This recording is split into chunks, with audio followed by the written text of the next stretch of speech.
Salut, j'ai deux questions à te poser. La première, est-ce que tu préfères des feedbacks positifs ou des feedbacks correctifs? Et à tes yeux, lequel serait le plus à même de te permettre d'améliorer tes résultats, voire de booster ta carrière?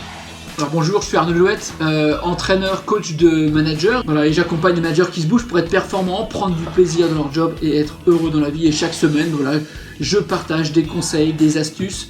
Donc si tu ne fais pas partie de la communauté, bah écoute, inscris-toi tout de suite. Alors d'après une très sérieuse enquête de la non moins très sérieuse revue Harvard Business Review, dans son article hors série d'automne 2018, 57% des managers ont répondu que ils étaient en demande de feedback plutôt correctif.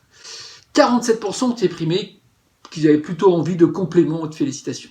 Dans 72% des cas, les gens, quand on leur pose la question, se disent « bah oui, non mais c'est vrai, quand on me donne un conseil pour améliorer, pour corriger les choses, ça a bien plus d'impact sur ma performance et donc potentiellement sur ma carrière. » Bon bah alors, une fois qu'on a entendu ces chiffres, bah, qu'est-ce qu'on attend? Oui mais voilà. Dans cette enquête, ce qu'on constate, c'est que si on aime recevoir des feedbacks, on est plutôt gêné à en faire. Bref, on n'aime pas trop les faire. Mieux, les managers, ils préfèrent recevoir des feedbacks négatifs plutôt que des feedbacks positifs. Alors là, c'est à n'y plus rien comprendre. Alors, peut-être qu'en tant que manager, tu te retrouves dans cette enquête. Et sans doute que l'idée de devoir faire un feedback plutôt négatif, alors soit ça te gêne, soit ça te gratouille. Parce que tu as peut-être la crainte de démotiver ton collaborateur, de le blesser, et forcément, si tu le démotives, si tu le blesses, il y a de grandes chances que ça ait un impact plutôt négatif sur la performance. Et donc, peut-être que du coup, vaut mieux ne rien faire, ne rien dire, quitte à faire à la place, plutôt que de risquer de, vexer la personne.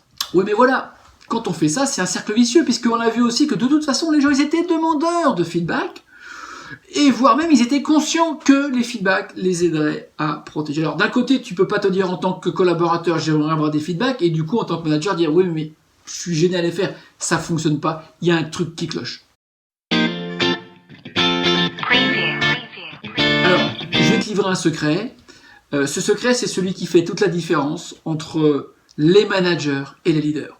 Toi aussi, du coup, après cette astuce, tu verras sans gêne, sans aucune gêne, être amené à faire des feedbacks. Alors j'en veux pour preuve que dans ma passion du monitorat de plongée, mais des feedbacks, on en fait tous les jours à nos élèves. Et on ressort pas des plongeurs en se faisant la gueule, en se disant si on doit, si on doit pas. C'est complètement naturel. Et je vais te faire une promesse. Je suis même quasiment certain qu'une fois que tu auras compris cette astuce, t'adoreras faire des feedbacks. Alors, commençons par le commencement. D'abord, qu'est-ce qu'un feedback? Écoute, un feedback, est-ce que ce sont des encouragements? Est-ce que ce sont des compliments? Est-ce que ce sont des félicitations?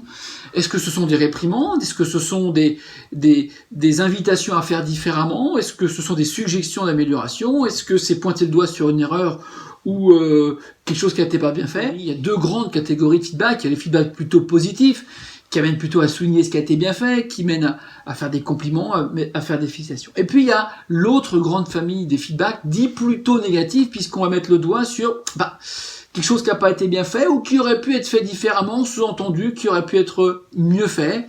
Ce sont toutes les suggestions, les invitations à faire différemment. Bref, ce qui sont souvent entendus, écoute, c'est pas encore suffisant, ça aurait pu être. Et donc on a vu que tout à l'heure que les gens sont très très lucides.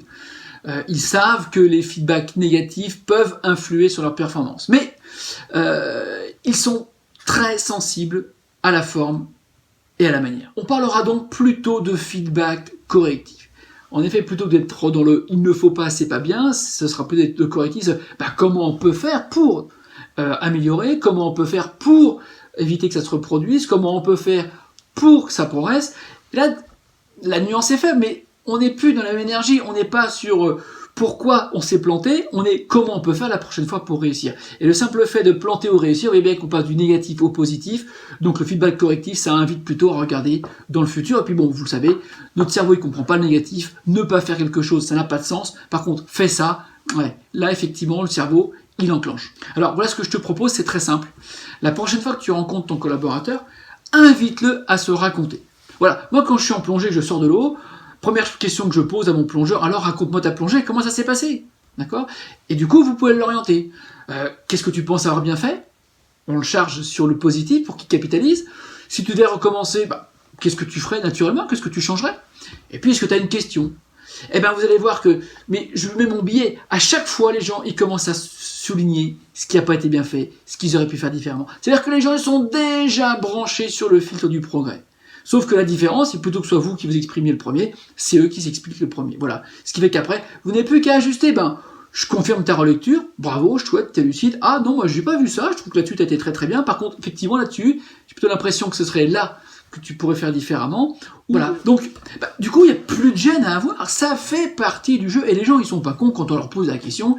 Ils savent, ils sont intelligents, ils répondent. Et vous verrez que vous aurez même plus souvent du mal à leur faire capitaliser d'abord ce qu'ils ont bien fait, avant de voir tout de suite la zone de progrès. Voilà. Donc, écoute, je t'invite tout de suite là à essayer dans les prochaines semaines, dans les prochains jours, d'essayer cette technique avec un de tes collaborateurs. Je t'invite aussi tout de suite à télécharger en cliquant sur le lien qui va te donner accès au blog l'enquête, tu vois, qui est super intéressante. Et puis écoute, si cette vidéo t'a plu, clique, partage, mets-moi des likes.